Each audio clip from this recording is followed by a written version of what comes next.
예, 여러분 안녕하십니까? 오늘 수요일 세미나 7 정신분석의 윤리 시간입니다. 오늘과 다음 주로 이 세미나 7은 종료가 될 것이고 그 다음에는 이제 한 주 쉬고 그리고 이 세미나 10 불안으로 한번 찾아뵙도록 하겠습니다.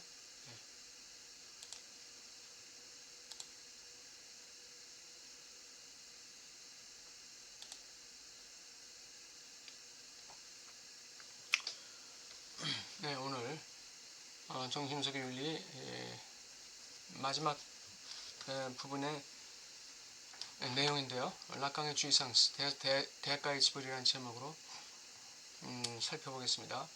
죄책감은 공리주의 입장에서 볼 때는 국가의 공동선의 위배에서 옵니다. 그렇죠? 공리주의적 입장이라는 건 국가의 입장이에요. 국가의 입장. 공동선의 입장이죠. 예, 이건 공동선의 입장입니다.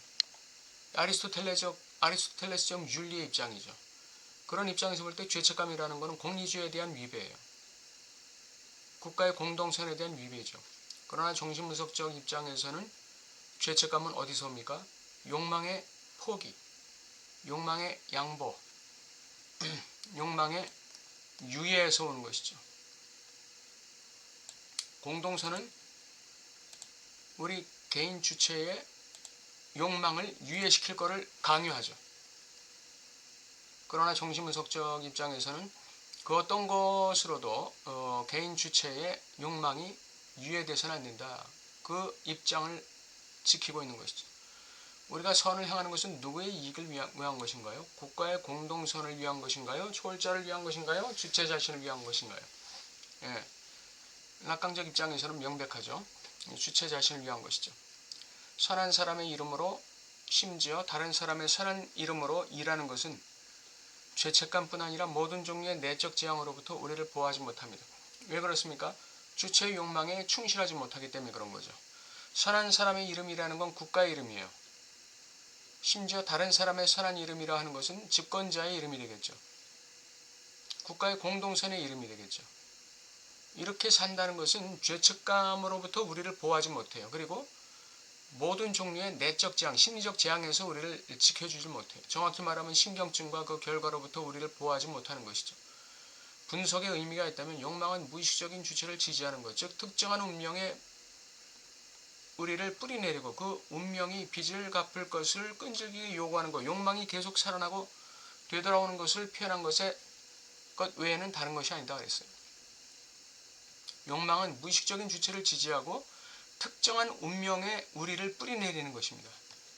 운명이 빚을 갚을 걸 끈질기게 요구하는 거예요. 그러니까 이 운명의 이 특정한 주체적 운명을 만나는 것, 이게 실제와의 조우입니다.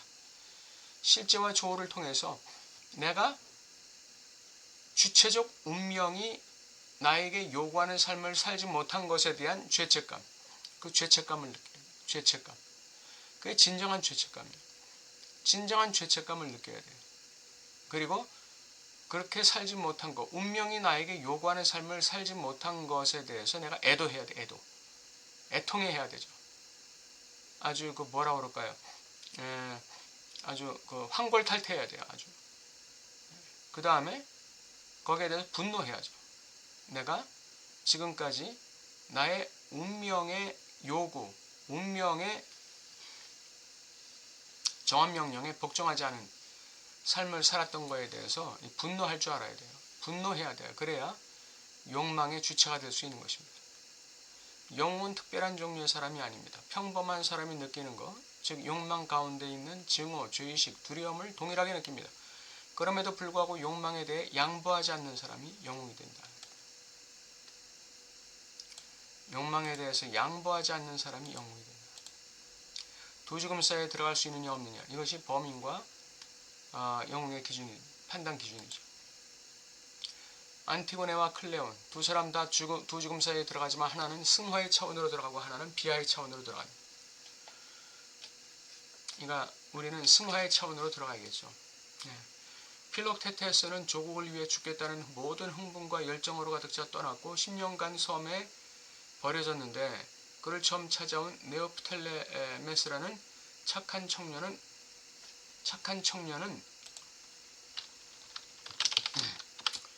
그를 속이고 필록테테스를 속이고 트로이 해안으로 떠나요. 여기서 필록테테스가 영웅일 수 있는 이유는 자신의 증오에 대해서 맹렬하게 헌신하고 있다는 것에 다름 아닙니다. 자신의 증오, 이 증오는 자신의 욕망에 대해서 유보하고 있다는 데 대한 증오를 말한다, 이렇게 볼 수 있습니다. 자신의 욕망에 대해서 포기하는 것에 대한 증오를 말한다. 그래서 자신의 욕망에 대해서 분개할 수 있어야 돼. 분노할 수 있어야 돼. 내가 자신의 욕망에 상대적으로 근거를 주는 것이라고 부르는 것은 항상 주체의 운명에 어떤 배신을 수반합니다. 아까도 나왔지만 무엇을 위한 배신이죠? 공동선에 대한 배신이라면 그것은 국가에 대한 배신이 되겠죠. 그러나 여기 누군가가 배신을 용인한다면, 만약 공동선에 대한 생각에 이끌린다면, 다시 말해서 자신의 욕망에 대해서 배신을 하고 공동선에 대한 생각에 이끌린다면 우리는 자신의 것을 포기할 정도로 자리를 양보합니다. 우리는 욕망을 양보하는 거예요. 욕망을 양보하는 것이죠. 글쎄, 상황이 이렇다면 우리는 우리의 위치를 포기합니다. 주체로서의 위치를 포기한다 이거죠.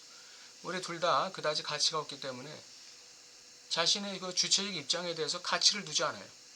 특히나 그래서 우리는 그냥 일반적인 길, 공동선의 길로 돌아가야 합니다.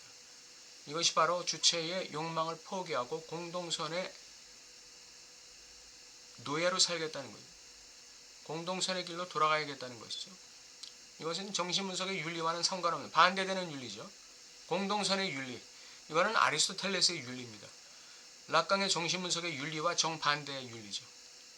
자신의 욕망에 상대적으로 자리를 내어주는 구조이다. 자신의 욕망에 상대적으로 자리를 내주는 구조. 이렇게 돼서는 안 된다는 것이죠. 정신분석학이 윤리적 지도 분야에서 유용한 나침반 역할을 할 수 있음을 보여주는 지점이 여기입니다. 이런 이 자신의 욕망을 포기하는 삶, 자신의 욕망에 대해서 양보하는 삶에 대해서 죄책감을 느껴요. 자기 자신의 주체적 욕망에 대해서 그렇게 욕망에 반응하지 못하는 삶을 산다는 데 대해서 죄책감을 느끼고 거기에 대해서 애도해야 돼요. 애도해야 돼요. 굉장히 애도하고 그다음 분노를 느껴야 돼요. 분노를 느끼지 않으면 죽음 충동의 에너지가 안 나와요. 분노를 느끼지 않으면 죽음 충동의 에너지가 안 나와요. 욕망을 액션할 수 있는 실현할 수 있는 에너지가 안 나오는 것이죠. 나는 세 가지 명제를 제시하고자 합니다. 첫째, 사람이 죄를 지을 수 있는 유일한 것은 자신의 욕망에 근거를 두는 것입니다. 자신의 욕망에 근거를 두고 사람은 죄를 지을 수 있는 거예요. 다시 말하면 자신의 욕망에 대해서 포기하거나 유예하거나 양보하는 것. 그것이 사람이 죄를 지을 수 있는 유일한 것이다. 공동선을 넘어가는 배신을 하더라도 자신의 욕망에 책임지는 것. 그것이 죄를 짓지 않는 것이죠. 자신의 욕망을 포기하거나 유예하거나 배신하게 되면 그것이야말로 진정한 죄를 짓는 것입니다. 둘째로, 영웅의 정의, 배신당해도 처벌받지 않는 사람이에요.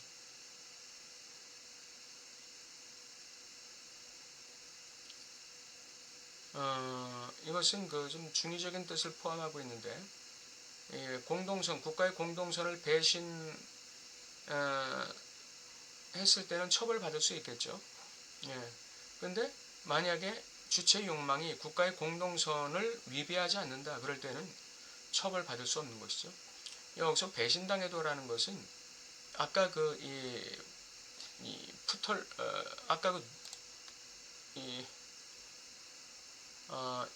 여기에 네오프텔레메스가 필록테테스를 배신했을 때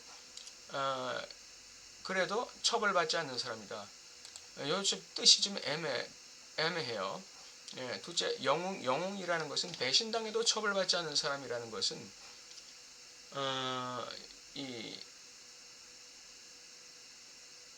이 처음에 나왔던 이 욕망과 관련해서 죄를 지을 수 있는데 자신의 욕망을 배반해도 처벌받지 않는다. 그렇게는 해석할 수가 없겠죠. 배신당해도 처벌받지 않는다.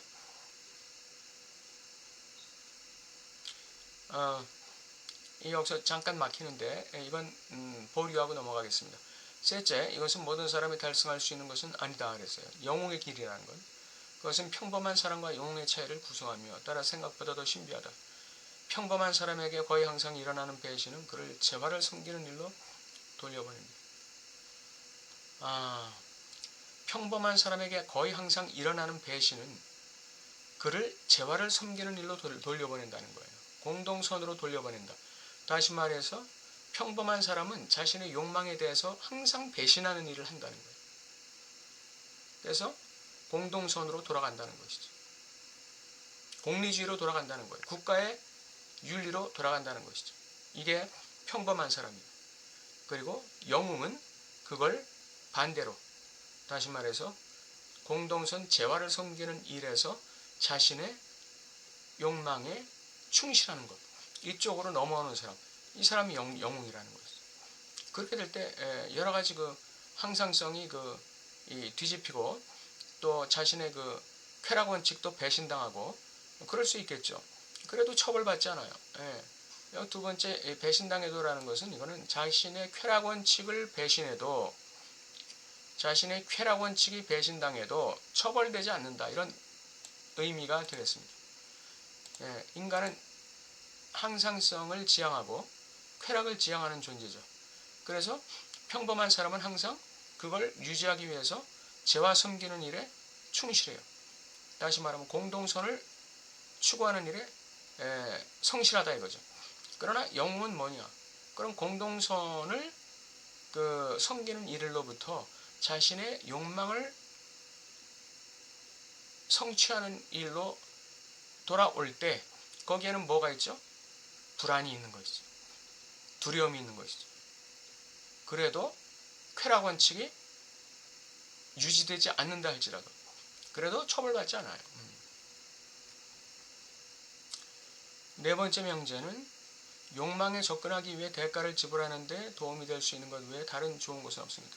오늘의 주제가 나오는 것이죠. 책을 먹다라는 환유로 설명했던 적이 예전에 있는데 이는 가장 극단적인 환유입니다. 책을 먹는다는 건 책을 대면하는 것입니다. 책을 먹음으로써 우리는 프로이드가 승화를 대상의 변화가 아니라 목적의 변화라고 말할 때를 의미하는 것입니다.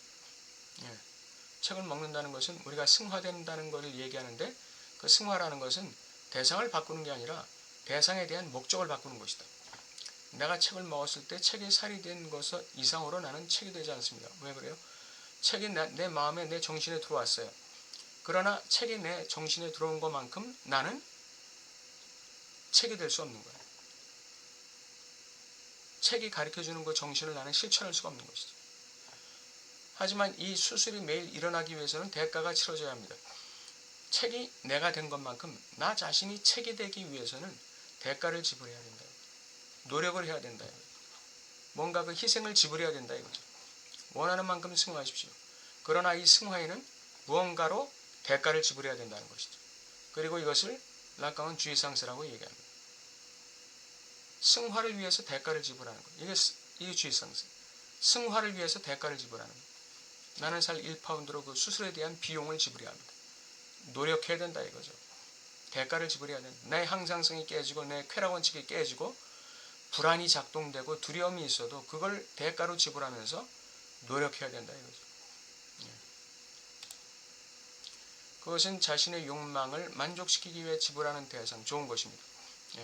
자신의 욕망을 만족시키기 위해서 지불하는 좋은 것이 되어야 돼요.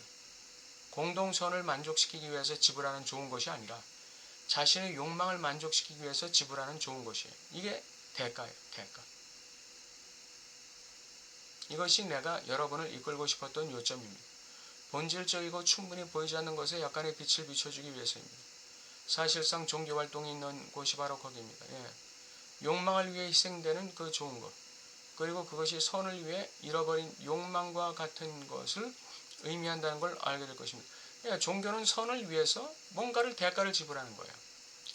선을 위해서 자기 자신을 절제하는 것이죠. 선을 위해서 자기 자신을 절제하는 거예요.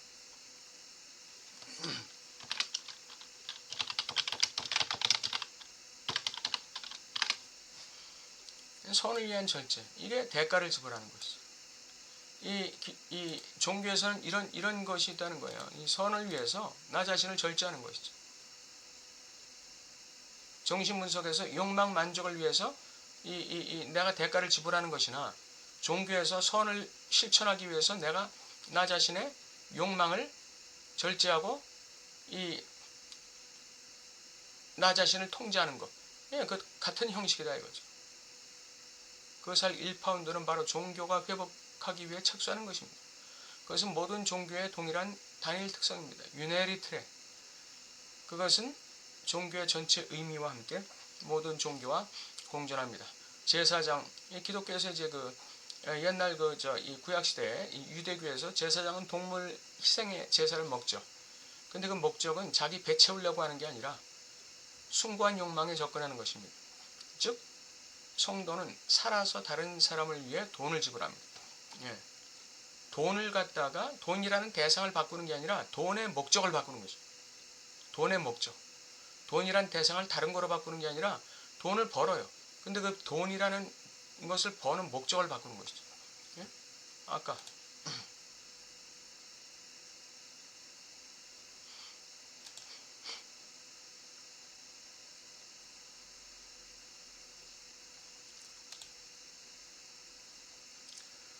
목적을 바꾸는 거예요. 대상을 바꾸는 게 아니라. 대상의 변화가 아니라 목적의 변화.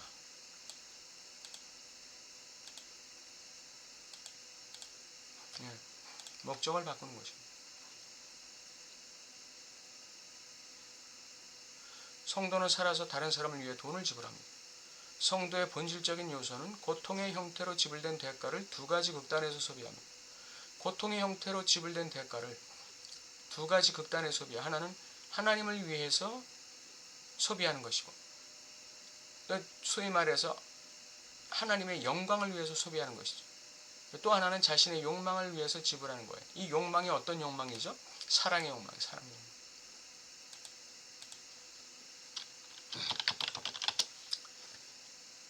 이 성도는 다른 사람을 사랑함으로써 자기를 사랑한다는 이 우회적인 사랑을 해요.